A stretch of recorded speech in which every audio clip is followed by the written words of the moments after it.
Assalamu alaikum and welcome to Health is Wealth. Today we will be raising awareness on infections and antibiotics. Infections can be viral, bacterial or fungal. But it's important to note, however, that infections that are of a bacterial nature are usually treated by antibiotics.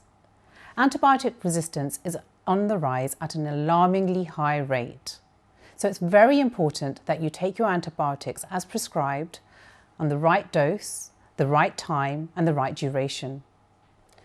Please take your antibiotics as prescribed by your doctor and as advised by your pharmacist. Today in the studio we have Somayya Hussain, who is an antibiotic pharmacist at the Princess Royal King's College Hospital NHS Trust. Welcome to the show, Somayya. Thank you for joining us today. Thank you. So Somayya, can you tell us a bit about your role as an antibiotic pharmacist? So as an antibiotic pharmacist working within a hospital for the NHS, my role involves advising doctors and pharmacists on when to prescribe antibiotics and when not to prescribe them. And if an antibiotic is necessary for treating an infection, then the best antibiotic for that infection. A part of my role is also to assess whether the antibiotic prescribing is appropriate. Oh, okay, that's very interesting. So can you tell us, as an antibiotic pharmacist, how can we sort of help prevent infections from spreading from one person to another? Well, I know it's a really cliched thing to say, but hand washing. So washing your hands frequently would prevent infections from spreading. So it's true then, because we see it everywhere, you know, signs everywhere, please wash your hands. Yes, so is that really, is there evidence to show that this actually reduces the spread of infection? Yes, I mean, bacteria tends to travel via several different media, but the biggest way that it can travel is by contact. So if anything that you come across in contact with and then you touch something else, you're actually contaminating that surface. So make sure that you wash your hands frequently. If you are the person who's got an infection, or if you're caring for somebody who has an infection, i.e. an elderly relative, or you might have a small child that you look after, please make sure that every time you come into contact with them, you wash your hands with soap and water. Similarly, if you have the type of infection that causes you to cough or sneeze a lot, then make sure that you use a tissue and you discard that tissue after each use. So this huge government initiative that we've had, you know, signs everywhere, catch it, bin it, kill it. Absolutely, yes. I mean, that would be a good way to ensure that it's not spreading via droplets that you might be sending out there. So it's a good idea to make sure that you catch it, bin it, kill it. Okay, that's brilliant. So the quite easy steps. So your take-home message here really is wash your hands, and if you have any sort of, you know, coughs and colds and you're using a tissue, to discard the tissue once you've used it. Yes. So is soapy water, you know, does that do the trick, or do we have to sort of invest in all these antibacterial wipes and swabs and what have you? It wouldn't harm to invest in these antibacterial wipes. I mean, personal hygiene, observing good hygiene around the house and for yourself as well is very important to prevent the spread of infection. I should also mention that if you do have an infection, it's probably best to stay at home, because when you go out there to work or to university or school, wherever, you're actually risking passing that infection on to somebody else. So you risk making other people sick as well. So Somayya, the most common infections we see in the community are things like gastroenteritis, tonsillitis, chest infection and urine infections. So can you give us some sort of insight as to what kind of things we should be looking out for when we suffer with these infections? So all the infections that you've mentioned just there could either be bacterial or viral, with the exception of a urine infection, which generally tends to be bacterial. For viral infections, they generally are self-limiting, so that means they'll clear by themselves. However, you know your health best. So if you feel very unwell, then go and see your doctor. The other thing I would mention about chest infections is that you would see symptoms such as a persistent cough or producing yellow and green phlegm and a raised temperature. If you have those symptoms, and also if you have any recent history of foreign travel, please go and see your doctor, because they might need to investigate it further to see if it could potentially be TB. Right. With sore throats, tonsillitis, you would notice a sore, painful, swollen throat, and you would also notice difficulty swallowing, so it would be a little bit painful when you swallow, and you might again have a raised temperature. It's important to go and see your doctor then. It could be viral, it could be bacterial, but if you feel disorientated or if you feel very, very unwell, then please go and see your doctor. But nowadays, a lot of pharmacists as well, they can actually assess your level of tonsillitis as well, can't they? If it's bacterial in origin, then some pharmacies are able to do a strep throat test. Yeah. So they can check to see if it's actually streptococcus, which is a bacteria, and then the appropriate antibiotic can be recommended. It's also important to mention that these days, with hay fever, you'll experience very similar symptoms. So it's important not to get confused, but with hay fever, of course, you wouldn't get a high temperature. If you have a high temperature, then you most definitely have an infection, along with these other symptoms. Yeah. Yeah, so in that case, your pharmacist can help you then, isn't it, when it comes to hay fever? Yeah, urine infections, Ramadan obviously, we're not drinking as much as we usually would. So the stagnant urine that you have in your urinary tract would actually harbour bacteria, and they could multiply again, as I said, at an alarming rate. And when they do multiply, they can colonise that tract, and then they can produce symptoms like you might feel like you need to go to the toilet more often than usual. You might experience some foul smelling, dark urine, and you might even get some lower stomach pain. All these are signs that you probably have a urine infection. So it's good to see your GP and then get some antibiotics prescribed. Oh, that's great. That's good to raise awareness of these common sort of symptoms that you can experience.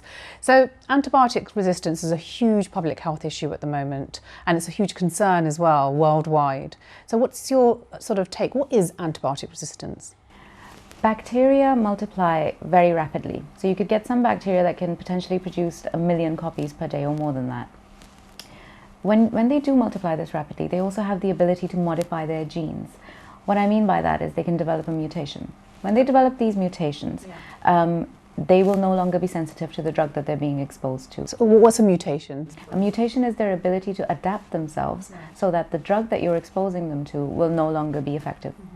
When that happens, you can get that particular strain of bacteria multiplying, and then that particular resistant bacteria will be colonizing you. So the antibiotic you're exposing it to is no longer effective. That is a big problem, and that is where you get multidrug-resistant bacteria. Gosh, that is a huge concern, huge concern. So what advice do you have based on this? How can we minimize antibiotic resistance? As I mentioned, it's the exposure to the antibiotic that's causing this bacteria to become resistant, but you must take antibiotics if you actually have an infection. So it's important to finish the prescribed course, and it's important not to skip any doses. So as you mentioned, take your antibiotics as prescribed by your GP and also as advised by your pharmacist. So make sure that you stick to the correct duration and the correct frequency of tablets or capsules, whatever you may have been prescribed. Antibiotic resistance will become an issue the more you expose the bacteria to antibiotics. So taking different antibiotics, taking antibiotics that don't target specific bacteria, and also unnecessarily taking antibiotics when you don't need them. It's important to only take them if they've been prescribed for you. Do not share your antibiotics with your friends and family. Well, it's interesting you say that, Somayya, because especially in the South Asian sort of subcontinent, where there's not so much control with drugs, where you can easily walk into a pharmacy and just pick up a whole batch of antibiotics, bring them back to you to your home country, and a lot of people are self-medicating and self-prescribing. My advice would be that is dangerous and it's irresponsible. Not only are you potentiating antibiotic resistance, your medical history and your health picture is best known by your GP. They are in the best position to prescribe your antibiotics. Antibiotics are often broken down by the liver and cleared by the kidneys, so you don't know what your liver and kidneys are functioning at. Your medical professionals that you liaise with do. Similarly, your friends might not have the same health picture as you, so one antibiotic does not fit all. You might not have the same sort of infection that is treatable with that particular antibiotic. So always finish your course. You shouldn't have any antibiotics lying around the house. If you do, please safely dispose of them with your community pharmacist. So leave them there and then they will get rid of them for you. But never ever take antibiotics for the same, never take same antibiotics for different infections, and don't share your antibiotics. That's very good advice. Thank you very much for coming to our show today, Somayya, and for joining us today. Thank you. Antibiotic resistance is on the rise. If you are prescribed antibiotics, it's important to note that you must take them as prescribed by your doctor and as advised by your pharmacist. Please do complete the course. That's the biggest take-home message that we've got today. If you are having an infection, it's important for you to stop the spread of infection, so please do wash your hands. If you have a cough or cold, catch it, bin it, kill it. We hope you enjoyed the show today. Now it's time for our fitness segment with our personal trainer. Assalamu alaikum. Assalamu alaikum wa rahmatullahi wa barakatuh. Today I'm going to show you how to use a stability ball to combat lower back pain and activate your core. Now this exercise that I'm going to show you, you can do at home while you're watching TV or at an office instead of a desk chair. So all you have to do is do exactly as I'm doing right now. Sit on the ball. Now it's very, very low impact, but it is very, very effective in terms of activating your core and strengthening your core. So the only things that you have to keep in mind here is choose a ball that forces you to keep your knees at a 90-degree angle, or closest to a 90-degree angle as possible. You'll also want to keep your posture as straight as possible, so keep your shoulders back and keep a neutral spine. If you're using at a desk, make sure your desk is at the right height so you don't have to keep your hands up or your hands lowered down. I'd suggest you start doing this for 5 minutes a day and work your way upwards. If you're not used to it, it can feel a little bit tiring towards the end, but I suggest you keep with it and persevere through.